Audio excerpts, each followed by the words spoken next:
15 ఏళ్ళు కష్టపడితే గానీ అతను తీసుకొచ్చిన నవరత్నాల ఇంపాక్ట్ నుంచి బయటపడలేరు. ఎందుకంటే వీళ్ళు అందులో 10వ వంతు కూడా ఇవ్వట్లేదు. అంటే జనాలు మర్చిపోవాలేమో నవరత్నాలు అనే కాన్సెప్ట్ ని. అదే మర్చిపోవడానికి నిరంతరం పత్రికల్లో ఇలాంటి ప్రచారం చెయ్యాలి. 15 ఏళ్ళు తిట్టండి ఆయన పద్దాక వైసీపీని తిట్టండి, సైకో పార్టీ అది రావద్దని తిట్టండి, అది వస్తే నాశనం అయిపోద్దని తిట్టండి. అదొకటి. లోకేష్ మాట్లాడిన మాట చూస్తే గుజరాత్ సుదీర్ఘకాలం పాటు ఒకే పార్టీ ఉండడం వల్ల అభివృద్ధి చెందింది అనేటట్టు. మరి మహారాష్ట్ర ఎట్ట అభివృద్ధి చెందింది, కర్ణాటక ఎట్ట అభివృద్ధి చెందింది, తమిళనాడు ఎట్ట అభివృద్ధి చెందింది, కేరళ ఎట్ట అభివృద్ధి చెందింది? కేరళనే కదా ఫిగర్స్ లెక్కని చెప్పుకునేది. కేరళలో 5 ఏళ్ళకి ఒకసారి మారితేనే అభివృద్ధి చెందింది, తమిళనాడు 5 ఏళ్ళకి ఒకసారి మారితేనే అభివృద్ధి చెందింది, కర్ణాటకలో కూడా 5 ఏళ్ళకి ఒకసారి మారితేనే అభివృద్ధి చెందింది. అది మర్చిపోతున్నారు అనమాట. మహారాష్ట్రలో కూడా అంతే కదా, 5 ఏళ్ళకో 10 ఏళ్ళకో మారుతానే వచ్చింది ప్రభుత్వం.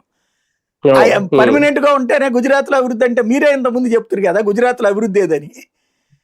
లాస్ట్ ఎలక్షన్స్ ముందు ఏం చెప్పింది 2018-19లో అసలు ఆంధ్ర ఎక్కడ ఉంది, ఆంధ్ర ముందు గుజరాత్ ఎంత అన్నారు వీళ్ళు. ఇప్పుడు గుజరాత్ అగ్రగామిలో ఉందని చెబుతున్నారు వీళ్ళే.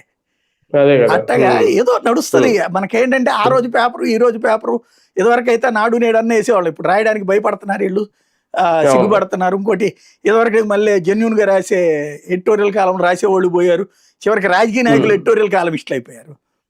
ఇదివరకు ఎడిటోరియల్ కాలం రాయాలంటే చాలా గొప్పగా ఉండేది.